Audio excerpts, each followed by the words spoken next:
Wise Guys Entertainment, the Joe Swyman. Welcome to Movie Nuggets. We're covering Superman 2025. This is the most recent Superman movie from James Gunn. I took a bunch of notes because there were a certain number of things I wanted to cover. So let me see here. At the very beginning of the movie, most everyone has probably seen this already, so it's like no surprise, right? Wait, let me see something here. What is this symbol for?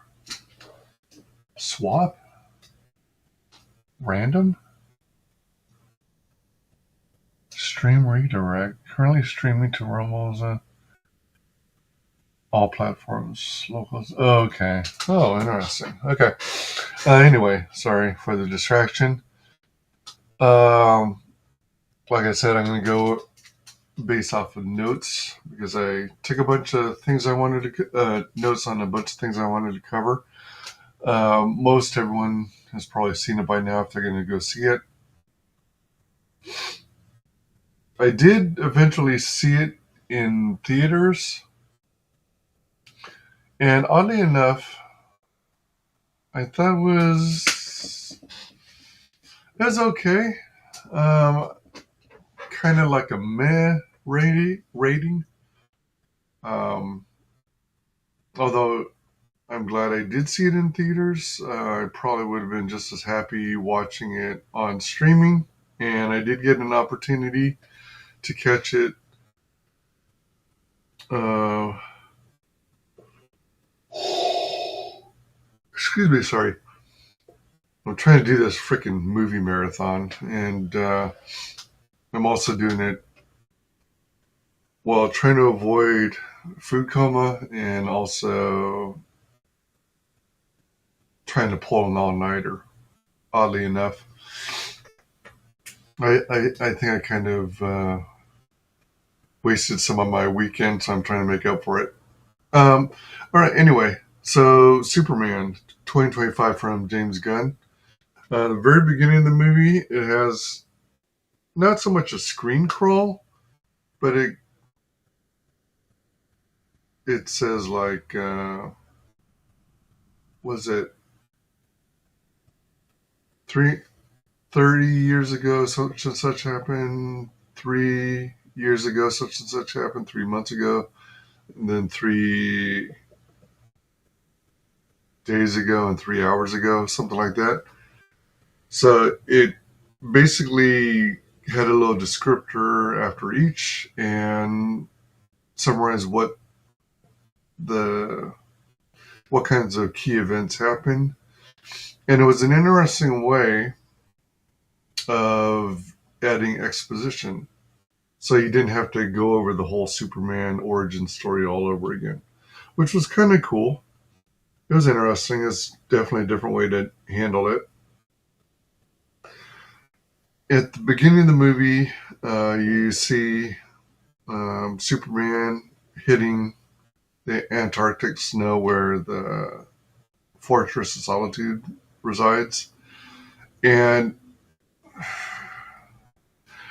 I don't know, I guess it would be kind of realistic, but whenever I think of Superman, I generally don't think of him actually wheezing, or having any broken bones or internal injuries as he does in this movie. Like I said, it does seem to be more realistic.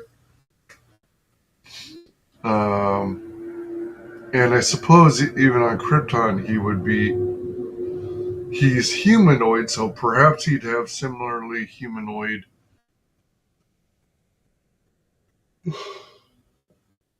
physiology. So subject to death like humans. But I also don't know, when Krypton was still around, did they have a yellow sun in their solar system? Is that how his parents knew in the end that they had to find a planet like Earth that had a yellow sun in their solar system? Um, but yeah, internal organ damage, broken ribs, and and bleeding. Those things are attributes or results from a major battle that I typically don't picture Superman in the same sentence, but until this movie and until the comic book, The Death of Superman, that event, if you will. Krypto. Krypto's a pain in the rear. He's annoying. I generally don't like him, and that I generally don't mind not having him in any Superman properties. I know he's a big. He has great appeal to James Gunn because he's basing him off his rescue dog. But still, it based on this movie and what I hear from people who have been reviewing Supergirl, it seems like Krypto is a symptom of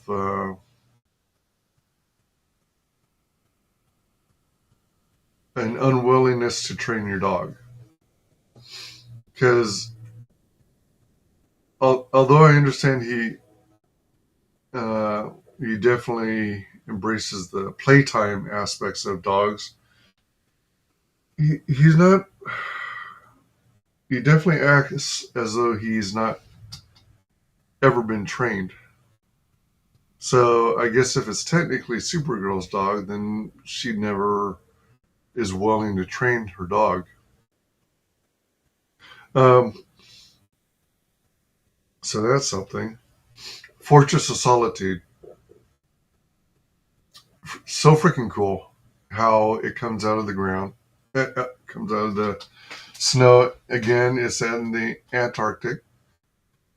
Very cool look and everything.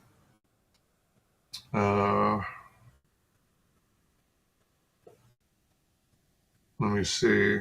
The idea of super robots, I guess that's the thing, but I don't know where they came from or who built them or I mean, he eventually is familiar with we find that he is familiar with the Justice Gang, so perhaps Mr. Terrific built these robots for him? I really don't know. And I'm not clear as to why robots need capes. And they introduce us to their newest super robot. I think there's end credits called it Super Roboter. But how do they have a new robot? Are his existing super robots building new super robots? Is that what's going on? Uh, but what's interesting is since they do have that new robot, it gives them an opportunity to do further exposition, which is quite clever. So, because there's a new robot on the block, if you will, who's part of the Superman team, the seasoned robot number 4 he can do exposition to explain the whole part about Superman being comforted by the sound of his parents' voices, and how they heal him with the power of the yellow sun. So that part's clever. It does have a little bit in the way of politics, and I don't know if it's exactly supposed to mirror wars in the Middle East or specifically U.S. versus Iran. Uh, I I kind of understand why they did this, but one of his characters, one of Lex Luthor's creations, is a cloned version of Superman named Ultraman. Number one, I don't care for the name. I'm often thinking back to the Japanese character of Ultraman, the kid who turns into um, not so much a giant monster, but like a giant human in a space costume. I'm always thinking about that Ultraman when I hear the name, but somehow DC has that name too. Um, in the Daily Planet, they've got this gal here. I don't know what her title is at the Daily Planet, but her name is Kat Grant, and man, she's pretty. So is Lois, though. But yeah, uh, Jimmy Olsen. I never saw him in this way, but in the way James Gunn depicts him, he's, I guess you might describe him as a ladies' man, and I'm not sure how I feel about that. Maybe it's uh, like subliminal jealousy on my part that all the girls are fawning over him. I don't know. I think Lois and Clark definitely have a lot of chemistry. They Let's see, is it Rachel Brosnahan or Brosnahan? Brosnahan, I think. Rachel Brosnahan and David Cornsweet. They have good chemistry on screen. There is an interview where Lois interviews Superman, or technically interviews Clark as Superman. And there's a moment at the beginning where he said,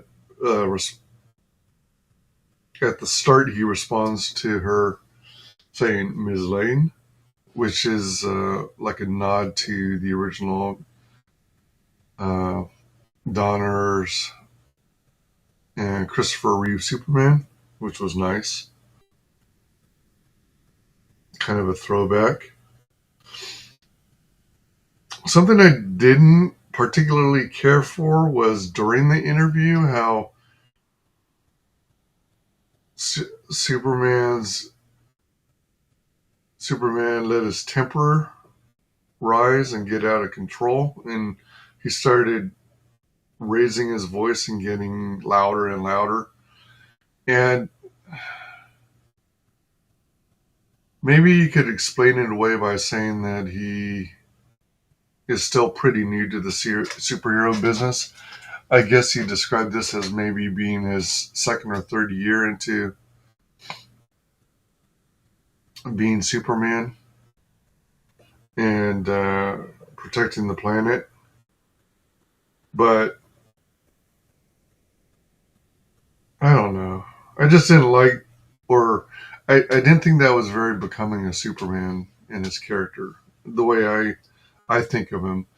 I'm a fan of Christopher Reeve Superman, so that'll give you some perspective, I suppose. I grew up with Christopher Reeve Superman. He's my favorite Superman ever depicted. So everything Superman related, I base off of that. So I suppose the Superman in with Christopher Reeve is a more seasoned Superman. So maybe he was more prone to get, lose his temper in the early years when he first started being a superhero. And what's interesting is I thought I would hate the interview scene more, before I'd seen the movie, while I was watching everyone's reviews. But it wasn't as bad as I thought it would be. I think Lois Lane actually did make a lot. did have reasonable, legit questions. Something things a reporter would ask a superhero that they still find alien to them, that they don't know much about. So I actually thought Lois Lane was being reasonable, and she was, um, in my opinion, close to character. You know, always wanting the story and wanting to dig in and get the details. I think what they would call hard nosed reporting. But what I didn't like about the interview is that it seemed like, even though they're both reporters, they did not. Lois was acting as though Superman was familiar with the intricacies of being interviewed, like when things are on the record versus off the record, and uh, things that were only supposed to be discussed between Lois and Clark and not divulged to the world. So if they were still early on and Lois knew that he didn't know the ins and outs of interviewing, then she should have uh, gave him a rundown on what to expect prior to the start of the interview. So she didn't have to point out that he was speaking out of turn and divulging stuff that should be flagged as off the record. So in that regard, she messed up the interview from her side. Plus, she also referred to him as Clark towards the end of the interview. The engineer, interesting concept, nanotechnology, but it makes me wonder what the heck is with her.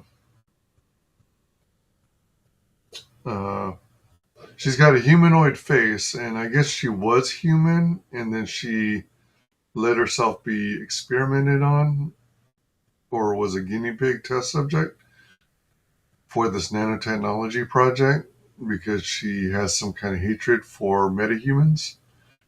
So, as I understand, she can form anything she can imagine. Uh,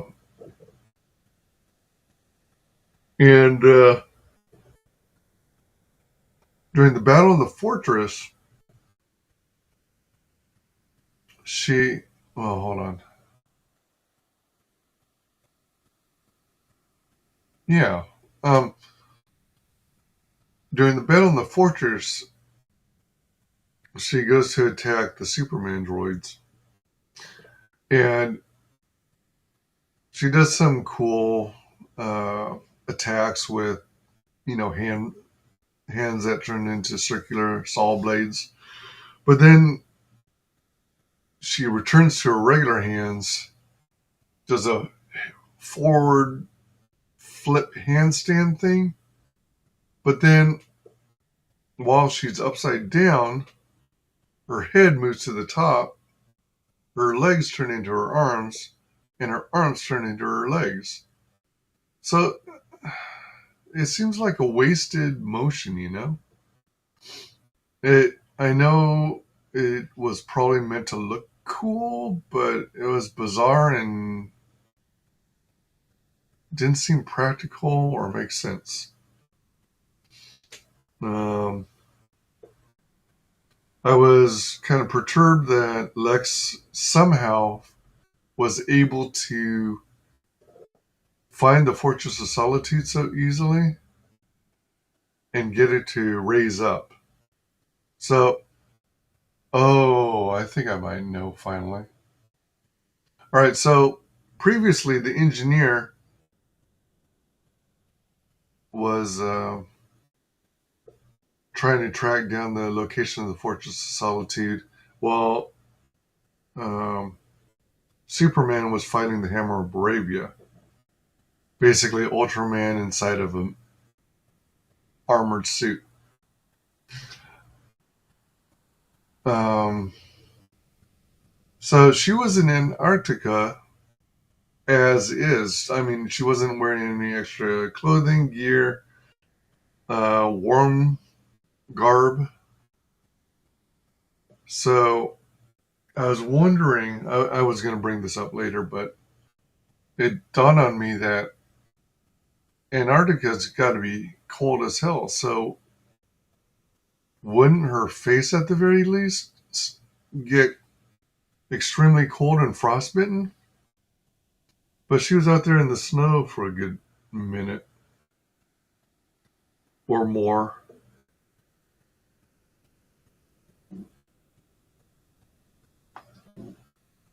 For a while, I was trying to understand how he got the fortress to rise back up from underground. But I think I figured it out finally, where this time around, when he rejoined, he came back on a later visit with the engineer.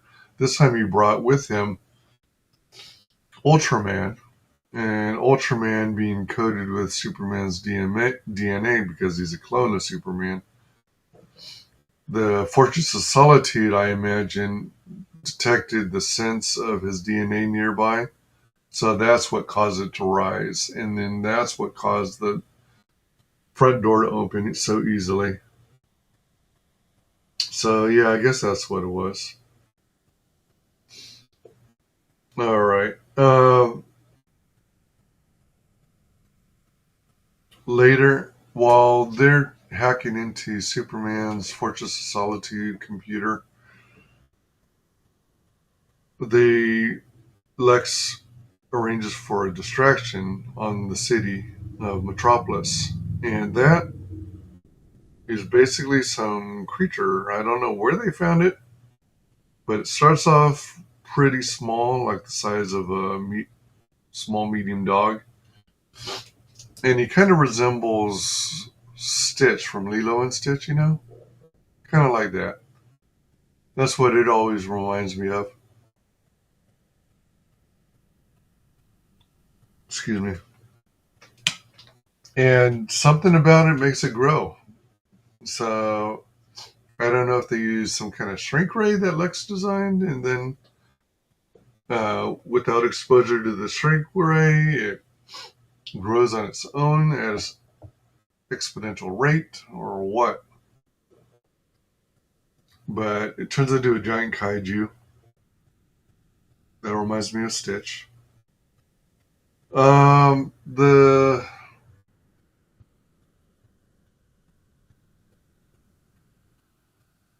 Justice King. Uh, the name itself is so-so. I'll tell you what, I was surprisingly uh, I was surprisingly pleased with what they did with Guy Gardner, because I thought I was really going to hate him and think he was a POS. But I really enjoyed Guy Gardner, Nathan Fillion, James Gunn's friend. And I also liked Mr. Terrific. He was quite cool. I never heard of him prior to this movie, and I don't remember ever reading it about him or, excuse me, coming across him. Man, I'm going to pay for this. I'm probably going to go straight to bed after work tonight. Yeah, so I ended up enjoying both how they did uh, Guy Gardner Green Lantern and Mr. Terrific. They were both cool. Hot Girl, She was meh. As far as I understand, they race swapped her, which I don't care for. I guess this one is Latina?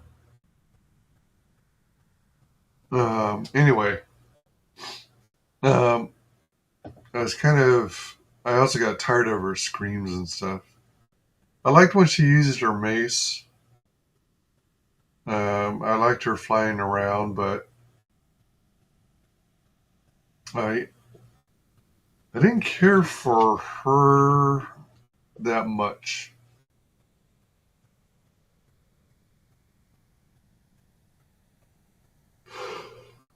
Excuse me. What I don't understand is throughout the movie there are lots of bystanders. I mean, they handled it overall pretty well. Them moving around the bystanders, but man, with all this crazy destruction going on with the giant kaiju, uh, the Justice Gang fighting these enemies, the Hammer of Baravia, you think someone would have a clue and get the heck out of the buildings and out of the streets, but no.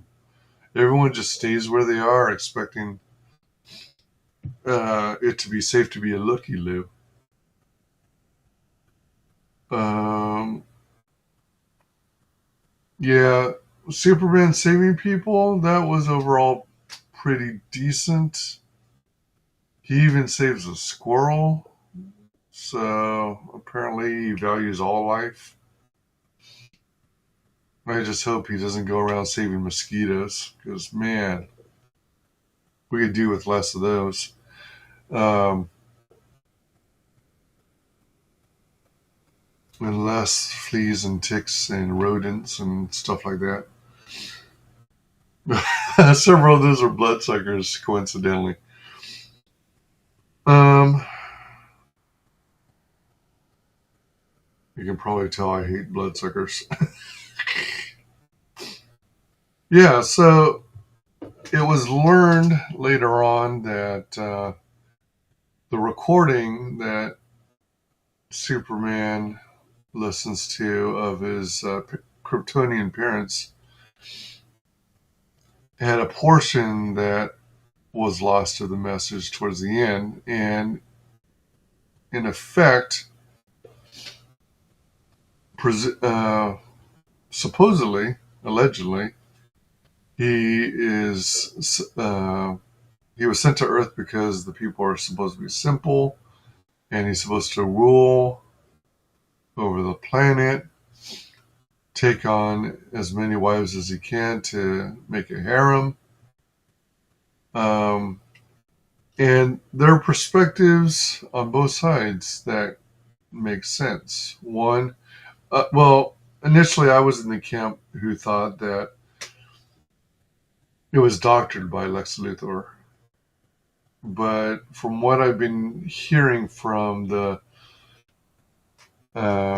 what I'm hearing in the all the Supergirl reviews, I haven't seen it. I haven't decided if I'm going to see it. I was planning on seeing it, but there's so many bad reviews now, man. But some of my friends said they like it, so I don't know. Um, they let me see.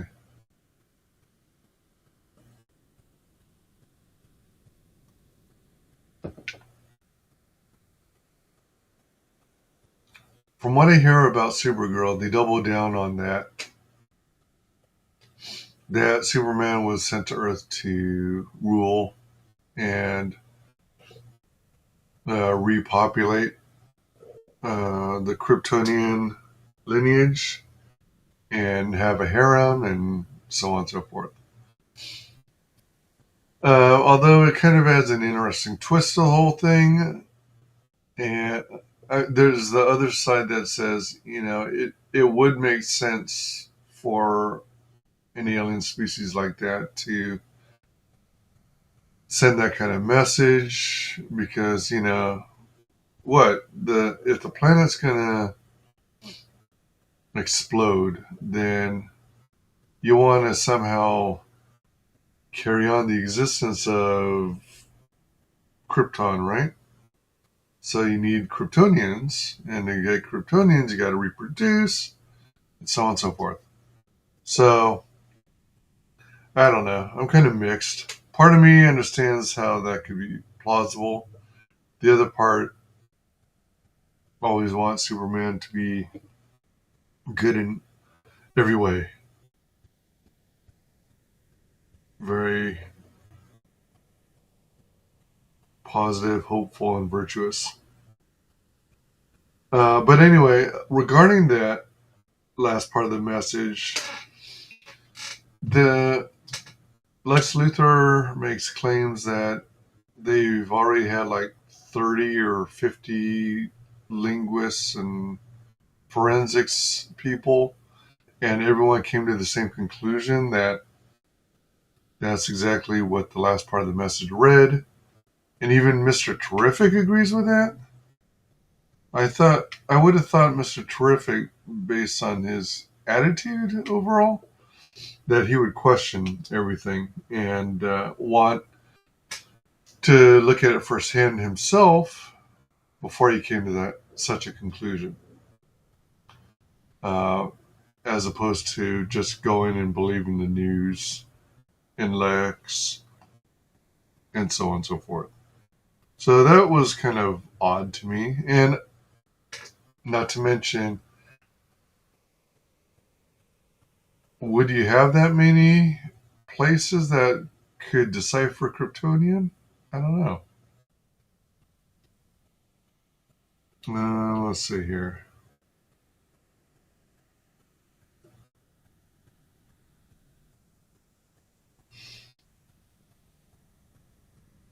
Super. Oh, yeah. So then Superman goes and hunts down Lex Luthor at his Luthor Corp tower, and I'm told from other reviewers that it's called Luthor Corp because instead of LexCorp, which is what more people are familiar with, it's called Luthor Corp because he inherited this uh, empire from his father, and his father's company was called Luthor Corp. And then I guess when Lex comes into his own, he eventually renames it to LexCorp. But there's a scene where Superman has lost track of where Krypto went. It sounds like he got dog napped. And it's like, then he suddenly gets all PO'd about him. And so he chases down Lex, finds Lex, and makes a big stink yelling, "Where's the dog?" And it's like, what the frick? Why are you acting like that about Krypto? I'm sure he could, you know, hold his own. There was a moment where Superman's kind of like downtrodden and bummed out that he is having issues finding Krypto because as it turns out, he's in an alternate pocket universe or something like that. And Lois and Clark have a moment. Lois and Superman, technically. They have a moment where Lois points out that she herself questions everything, while Superman is so trusting in everyone. And that was a good line. That was a good point.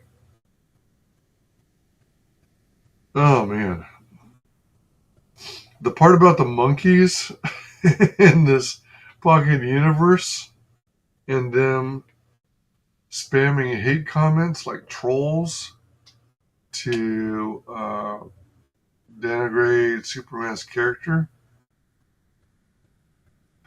I don't know how I feel about that either. On one hand, it seems really stupid, and on the other, it's amusing.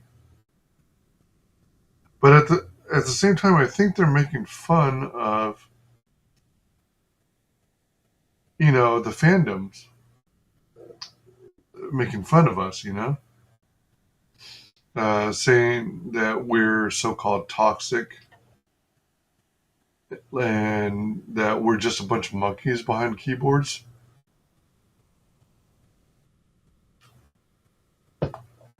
I don't know if that was Gunn's intent, but that was my impression.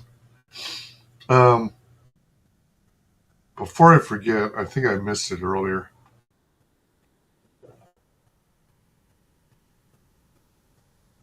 Hmm. Oh, it had to do with Ultraman. So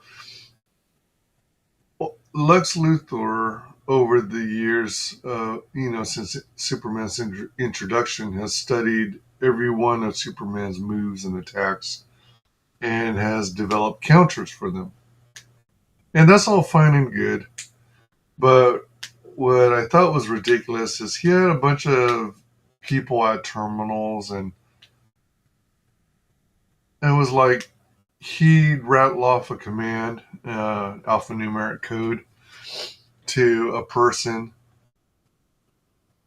one of his lackeys, and they'd issue that command, which was directed to Ultraman. And Ultraman would execute that code, that attack, if you will. So then he'd rattle off another one that at another computer terminal, and so on and so forth. So he'd rattle off these chain combination attacks. And what was ridiculous about it all is it reminded me of a game of Battleship. You say E1, B7, D3. You sank my battleship. And I think a bunch of people who reviewed the movie actually had similar reactions to that. I thought that part was ridiculous. I figure someone at the caliber and intellect of Lex Luthor would not even implement it that way. Instead of having a bunch of people at terminals, he'd have like either himself or one lackey to configure an on-off or self-destruct function to control Ultraman in that way, but that that Ultraman might be programmed in some way to have like an AI brain, if you will, that detects an oncoming attack from Superman, and then he executes the appropriate counter based on what Lex's research and findings are, right? So if Superman's coming in with a right-handed punch, then Ultraman might do well, this is more like martial arts, but it would be a outside block, as an example. And if Superman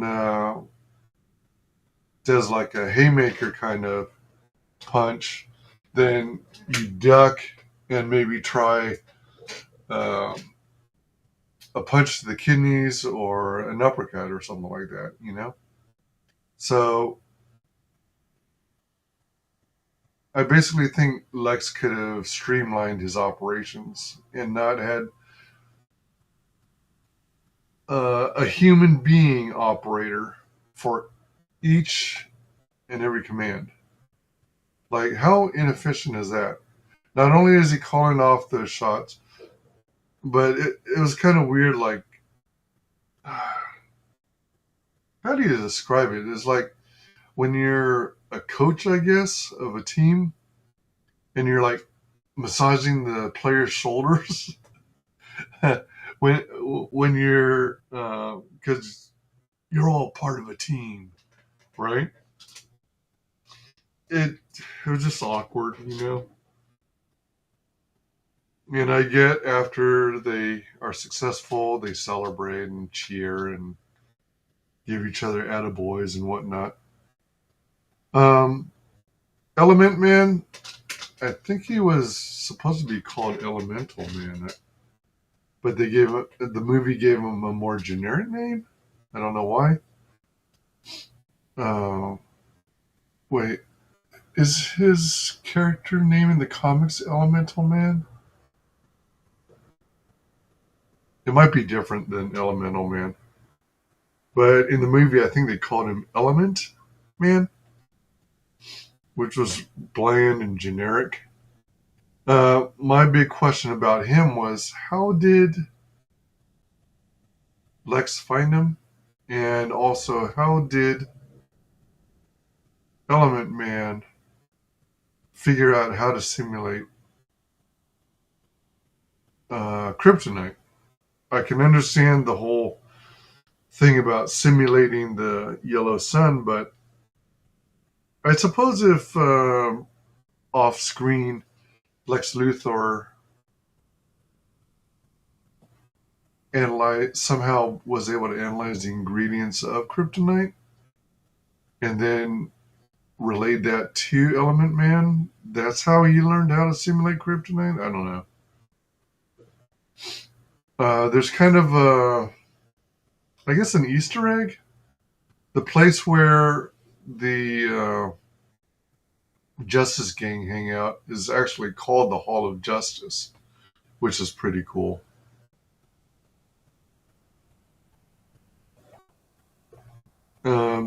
There's this battle. I guess it's considered in the third act, where maybe it's technically the beginning or the middle of the third act, where Mr. Terrific and Lois Lane go together to try and rescue Superman. And there's this like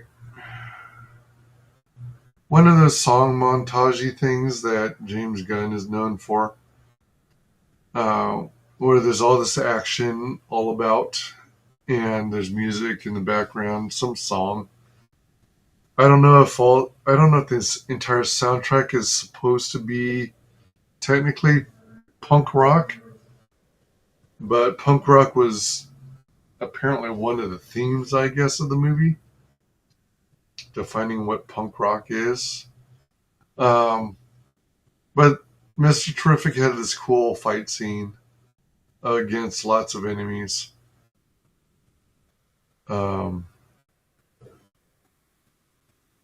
Speaking of, the enemies at that particular base were inconsistent because, as they were, while they were there were lots of enemies. And then as they were leaving, it was dark and a lot of them had left. Does that mean they left the base of operations to go home, to go to their homes or something? It's kind of weird that I think it was down to like one person. Did they leave a skeleton crew at the end of the night? Doesn't Lex have people working there around the clock to monitor the pocket universe? Anyway,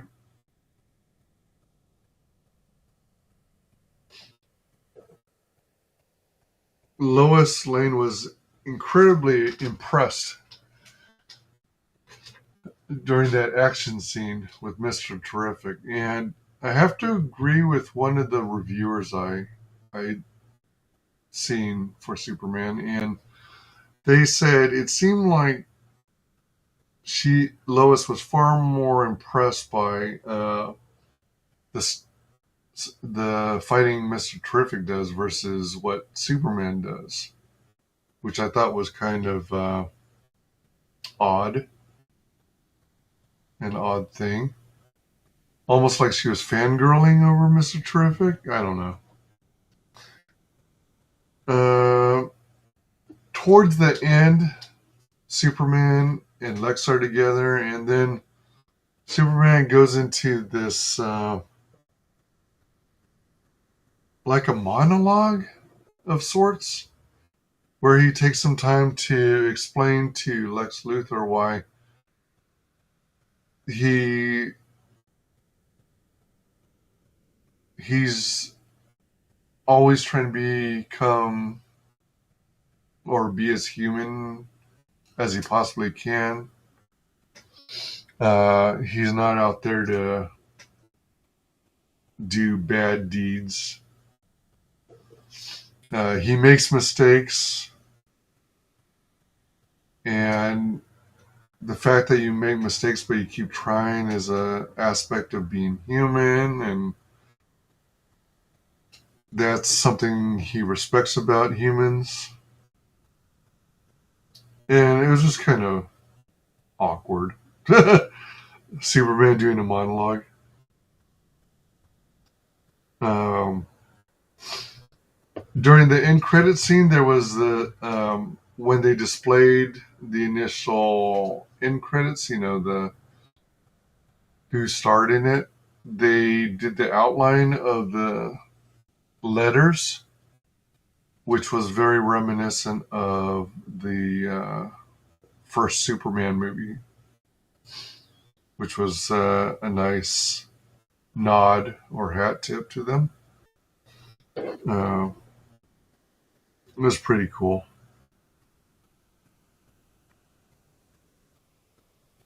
And finally, the I thought it was kind of cute that he does everything he can not to curse, not to use profanity. But for some reason, this one line he says on the it's like an early after credit scene where he has a conversation with Mr. Terrific. They're staring at this building that there was a rift through Metropolis. It tore up the ground underneath at a certain distance from the ocean or the bay. And when Mr. Terrific figured out the programming to close the rift, it brought buildings that were split together back together. But when the buildings came back together, obviously can't be perfect. They were off a little, right? The two halves of the building were no longer aligned because they were separated, right? So they're both kind of looking at the building weird, and I'm guessing Superman knows Mr. Terrific to be all about precision, all about being detail oriented. So he's always going for perfection when possible. And Superman's observing that, it wasn't perfectly the two halves of the building were not perfectly reconnected and lined up. So Mr. Terrific kind of stomps away, peeved, annoyed that he was called out on it, and Superman says something to the effect, "I know I can, uh,